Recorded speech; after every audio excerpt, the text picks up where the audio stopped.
একটা সময় ছিল যখন সবাই আমাকে শুধু একটা কথাই বলতো, সরকারি চাকরির প্রস্তুতি নাও, জীবনে কিছু করতে হলে চাকরিই করতে হবে। আমিও শুনতাম, কিন্তু আমার ভেতরে একটা অন্যরকম স্বপ্ন ছিল। আমি এমন কিছু করতে চেয়েছিলাম যেটা শুধু আমার জন্য নয়, অন্য মানুষের জন্য একটা আলাদা উদাহরণ হয়ে থাকবে। যখন বললাম আমি দেশি মুরগির খামার করব, তখন অনেকেই হাসলো। কেউ বলল, এত পড়াশোনা করে শেষ পর্যন্ত মুরগি পালন করবে। আবার কেউ বলল, এতে ভবিষ্যৎ নেই। সত্যি বলতে সেই কথাগুলো খুব কষ্ট দিত। কখনো কখনো নিজের সিদ্ধান্ত নিয়েও সন্দেহ হতো। মনে হতো হয়তো সবাই ঠিকই বলেছে।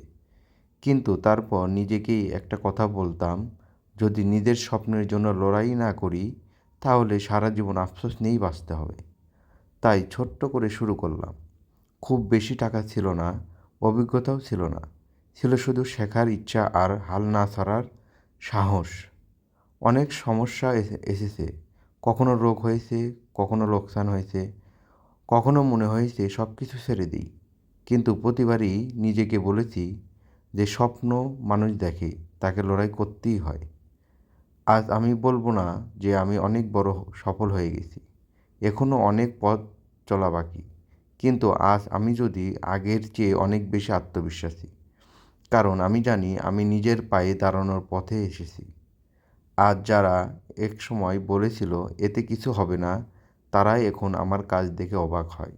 কারণ কথাই নয়, কাজই মানুষের পরিচয় দেয়। যারা নিজের স্বপ্ন নিয়ে লড়াই করেছেন, তাদের জন্য একটা কথা, মানুষের কথা কখনো শেষ হবে না। আপনি চাকরি করুন, ব্যবসা করুন বা খামার করুন, সমালোচনা থাকবেই। তাই মানুষের কথাই নয়, নিজের লক্ষ্যে বিশ্বাস রাখুন। মনে রাখবেন, সফলতা কখনো একদিনে আসে না। প্রতিদিনের ছোট ছোট পরিশ্রম, ধৈর্য আর বিশ্বাস একদিন বড় সাফল্যের গল্প হয়ে যায়। হয়তো আমার গল্প এখনও শেষ হয়নি, কিন্তু আমি বিশ্বাস করি একদিন এই দেশি মুরগির খামারই আমার পরিচয় হবে। আর সেদিন আমি খুব এতটুকুই বলবো, স্বপ্নটা যদি নিজের হয়, তাহলে সেটার জন্য লড়াই করাটা কখনো ভুল নয়। ধন্যবাদ।